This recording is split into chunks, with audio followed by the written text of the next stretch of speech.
Hi, we're on the next section of our Fire and Disaster Manual. It is disasters.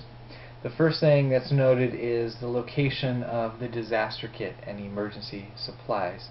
Each of our buildings has its own disaster kit. They're very similar in what's in the kits. There's a little bit more in Maubert North's kit, but make sure you check in whatever building you know where the disaster kit is located. The main area for emergency supplies for the facility is the emergency supply storage room across from the kitchen downstairs of Maubert North. That is always locked, but the key is in the emergency key ring upstairs in Maubert North. Hot weather protocol. Hot weather can be a significant disaster, especially for nursing home patients.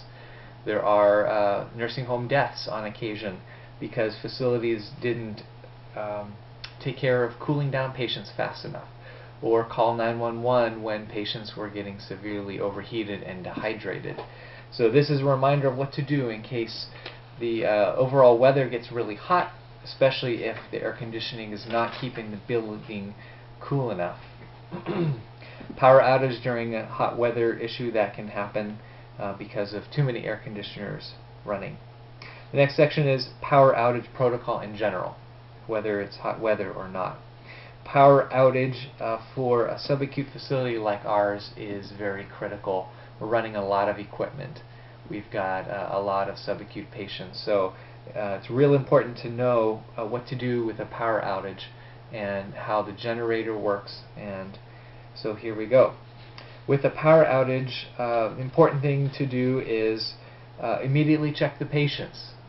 Check the critical equipment that should be plugged into red outlets, which are the ones running on the generator power. So one, we want to ensure the generator is running. Check the patients, make sure they're okay. Critical equipment is plugged into red outlets, and make sure the maintenance supervisor is here if possible, or call him immediately. The generator should start automatically within moments of the power going out, definitely within 10 seconds. If it's not running within 10 seconds and you have no power, you now need to go troubleshoot the generator. We'll talk about that in a minute. The generator runs some lighting in the facility, the red outlets, the fire alarm system. You want to check for the kitchen, the food storage. Food can spoil if it gets too warm too long. Medication refrigerators need to be checked to make sure that they're in appropriate outlets. Suction compressor. The suction compressor, each building, Maubert North and Maubert South, has its own suction compressor. It's a machine that always runs. It's sitting outside the building. That's always running to pull suction for the wall suction. What's important here during a power outage is the Maubert North suction compressor does not run on generator power. It's not going to be working. You will actually have some suction for maybe up to an hour, and then it's going to stop. So what you need to do is, before that hour occurs, is someone needs to go down and turn on the backup suction compressor for Maubert North. They're in the parking lot near the garbage bins. There's a small room that it says authorized personnel only. It's unlocked. You walk in and you'll see a machine hooked in on the ground. That is the backup suction compressor. There's a power switch on the far wall. There's two of them. The one on the left, you turn it on, and that will turn on the backup suction, and the wall section for Maubert North will be back up and running during the power outage. So make sure you send someone down there to do that during a power outage. Extended power outage, we have lots of diesel fuel in the generators. They will run for probably 2 or 3 days of continuous use with the fuel that's already there, about 100 gallons of fuel. But during extended power outage, we need to immediately start preparing for additional fuel, have that backup. Basic troubleshooting of the generator, of course the maintenance supervisor will take care of that if he's here, but he may not be here during a disaster. So let's say the generator does not turn on within 10 seconds of a power outage. You go to the next page and it tells you how you can be a troubleshooter for the generator. There's different pictures in your manual for Maubert North versus Maubert South. We have two generators. The one in Maubert North, it shows you how to switch the mode to try and manually turn it on. And there's two ways to do that for Maubert North generator. Maubert South, there's one way to turn a key to try and turn it on manually, which we definitely want to try rapidly for Maubert South because all your oxygen is from electricity from Maubert South. Make sure at some time you practice troubleshooting the generator and manually turn it on. Follow these instructions, and you're free to do that anytime. Just make sure when you're done you turn it back the way you found it. But practice ahead of time at least once. Earthquake is the next section. This reminds you to duck and cover, protect yourself first during the earthquake, and then check the building and check the patients afterward to check for what kind of damage there might be. We have a battery-operated radio in each of the disaster kits. You can turn that on to listen for weather or forecasting or area disaster issues. We have flashlights and batteries in each of the disaster kits.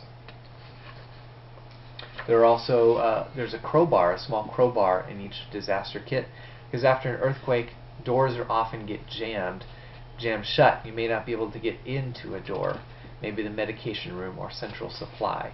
So you may need a crowbar to get into those jammed doorways.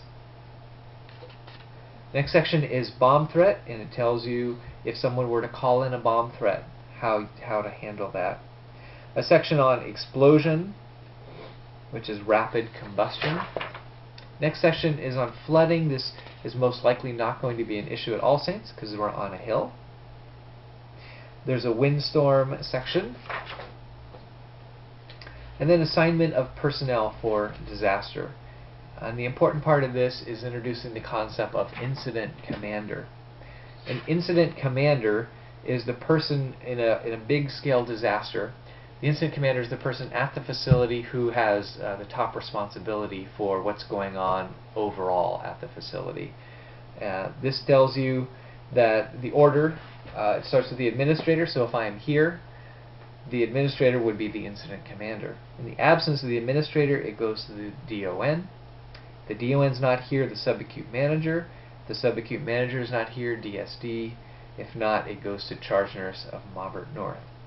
The incident commander would be responsible for coordinating the whole response, communicating with the local officials, maybe at the EOC, and making a decision about any evacuations, and having general responsibility. In the disaster kit, let's take a look. In the disaster kit you will find one of these. This is a bright orange vest for incident commander. So this is the one for Maubert North, and the incident commander, when a big scale disaster starts, the incident commander should put on this vest, and so everyone knows who's in charge. Also, in an incident commander, during a disaster, until it's over, they always have to have someone designated as incident commander. So if, let's say I'm here for 12 hours, for the first 12 hours, I need to go home and get a few hours of sleep. When I leave, I have to give this to the next person in charge. Maybe it's a charge nurse. So she wears the vest until she goes home. She has to hand that off to the next charge nurse. So there's always an incident commander designated during a disaster. There are some other assignments for personnel. And then Unified Medical Command. The medical command is for making clinical decisions during a disaster. So incident commander is covering everything, but for medical decisions, it starts with the medical director and then the DON and so on. In the absence of a medical director, it tells you that we can ask our backup doctors to take over medical command if our medical director is not available. If the backup doctors are not available, this tells you can ask nurse practitioners, the ones who already work with our facility, if either of them can be available, or especially to come on site to do our medical command. Public relations in a big disaster, the administrator is responsible for public relations. In the absence of the administrator, no one else should be talking to the media about public relations. That should be deferred until the administrator returns. But of course, if family members of our patients are coming and asking questions or calling in, we don't turn them away. We give them the best knowledge that we have. So the charge nurse would be allowed to give out that information to family members. Conversion of all usable space. Conversion of space during a big disaster, we would need to accommodate patients within the facility before we transfer them out, because our patients take a lot of resources to take care of. And in a big scale disaster, the local hospitals in the county are not going to want to prioritize our patients. They're going to ask us to take care of them the best that we can.